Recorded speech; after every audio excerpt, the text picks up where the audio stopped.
Here is the demonstration of our active learning framework for flood annotation on satellite images. We first load the elevation data, and then we load the disaster time RGB data. Then we submit. Once submitted, the backend will load a pre-trained model to give us an initial prediction on this test dataset. This is the prediction from our initial model, where red represents the flooded regions and the blue represents the dry regions.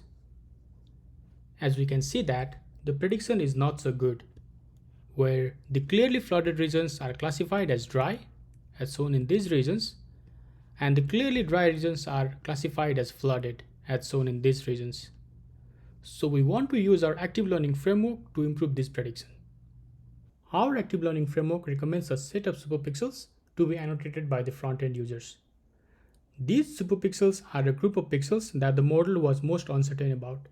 That means they represent the most informative pixels in this test region. Next, the users can annotate these superpixels and then use the newly obtained labels to retrain the model.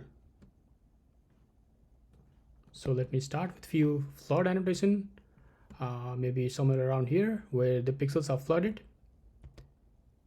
So as you can see that when I click one pixel to be flooded, we can actually derive the level of lots of other pixels.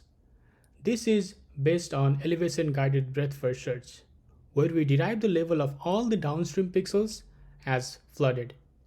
And this level propagation continues until we find a pixel that is at a higher elevation. Similarly, for dry annotation, we can select one pixel that is dry. Let's say this pixel around here.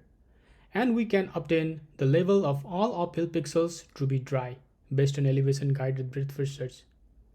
And here as well, the level propagation continues until the elevation guided breadth first search finds a pixel that is at lower elevation. So based on these superpixels that are recommended, we can annotate few of these pixels and then derive the levels of rest of them. Once we are satisfied with the annotation, we can train the model. Let me add few more annotation on the dry as well as few more on the flood side.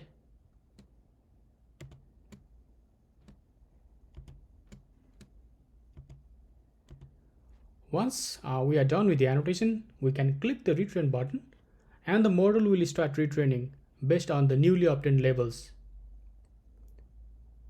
While the model is retraining on the back end, we can still continue adding the levels on the front end so that we don't need to wait till the model responds. So here I can still continue with the annotation.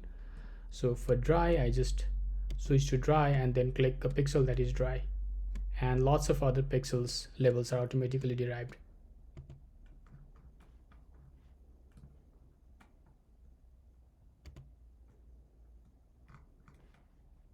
You can continue this process while you are waiting for the model to be retrained. Now the training is completed and we have new prediction, which is much better than the initial prediction. But still we can see few more issues, especially here where the dry regions are predicted as flooded. To solve these issues, we have to go through few more iterations of our active learning cycle till we get a very good prediction where the flooded regions are classified as flooded and the dry regions are correctly classified as dry. Again, our model recommends a set of superpixels which are different than the set of superpixels that were recommended in the previous cycle. So again, we can continue adding the labels to these superpixels and then again train the model for a few more cycles until we see a prediction that looks good. Now, once we are satisfied with the result of our prediction from backend, we can simply download the prediction and then use the newly obtained labels for any image segmentation task related to this kind of terrain images. And that's all for the demonstration of our active learning framework. Thank you.